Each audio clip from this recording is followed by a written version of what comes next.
விஜய் எப்படி இந்த இடத்துக்கு வந்தாருன்னு பார்ட் 1 ஒரு வீடியோ போட்டிருக்கேன். இது அதோட பார்ட் 2.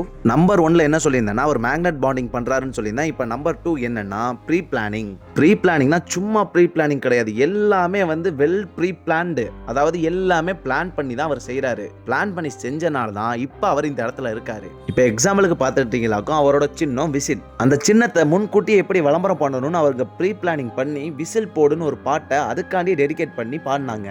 அதை பாடுனதும் விஜய் தான். அந்த விசில் போடுங்கிற பாட்டை எதுக்கு முன்கூட்டியே யோசிச்சு ப்ரீ பிளான் பண்ணாங்கன்னா அப்பதான் அந்த விசில் போடு பாட்டு உங்க மனசுல போய் உட்காரும். அடுத்து இந்த சின்னத்தை ரிலீஸ் பண்ணும் போது உங்களுக்கு அதையும் இதையும் நீங்க கனெக்ட் பண்ணி பார்த்து என்னமோ ரொம்ப வருஷம் விஜய் ஆட்சி பண்ணிக்கிட்டு இருக்க மாதிரி உங்களுக்கு ஒரு பின்பத்தை கிரியேட் பண்ணுவாங்க. அதாவது விஜய் இப்ப 2-3 வருஷம் தான் ஆகுது, பட் அவர் மூவில அப்பையிலிருந்தே அவர் பாலிடிக்ஸ் ஐடியாவை விதைச்சுக்கிட்டு இருந்திருக்காரு. அதே மாதிரி அவர் மூச்சுக்கு 300 வாட்டி சொல்றது 90-77 ரிப்பீட் 90-77 ரிப்பீட்னு சொல்லிக்கிட்டே இருப்பாரு.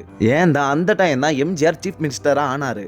அதையே திருப்பி ஏன் சொல்றாருன்னா நான் தாண்டா அடுத்த எம்ஜிஆர், என்ன பார்த்துக்கோங்க, படத்துல நான் அங்கங்க எம்ஜிஆர் ரெஃபரன்ஸ் வைப்பேன், எம்ஜிஆர் மாதிரியே நடந்துப்பேன், எம்ஜிஆரோட ஸ்டைல செய்வேன், ஏன்னா நான் தான் அடுத்த எம்ஜிஆருங்கிறத பதிய வைக்கிறாரு. அப்படி பார்க்குறவங்களுக்கு என்ன தோண்டும், ஓ இவர் தான்ப்பா எம்ஜிஆர், இப்போ உள்ள எம்ஜிஆர் இவர் தான்ப்பா, இவர் எம்ஜிஆர் மாதிரி நல்ல ஆளுப்பான்னு ஒரு எண்ணம் வரும். அது தெரிஞ்சே அவர் படங்கள்ல அவரோட ரெஃபரன்ஸை வச்சு அவரை மாதிரியே பேசுறது, ஆனா அவர் பேரை இழுக்கிறது, அதுதான் அவருக்கு மெயின் ரீசனு. அவருக்கு என்ன தேவைன்னா அவர் பிளான் படி மக்களை எப்படி எமோஷனலாக லீட் பண்ணலாம் பார்த்தா எம்ஜிஆர்னு ஒரு பெருந்தலைவர் இருக்காரு. அவர் பேரை சொல்லி அவர் பிராண்டிங் பண்ணிக்கிட்டாரு. இதை தான் நான் ப்ரீ பிளானிங்னு சொன்னேன். மக்கள் ஒருபோதும் அறிவுபூர்வமான தலைவர்களை தேர்ந்தெடுக்க மாட்டார்கள், கவர்ச்சியை நோக்கித்தான் ஓடுவார்கள். கவர்ச்சியால் உருவாகின்ற ஒரு சமூகம் அறிவுபூர்வமான சமூகத்தை உருவாக்க முடியாது.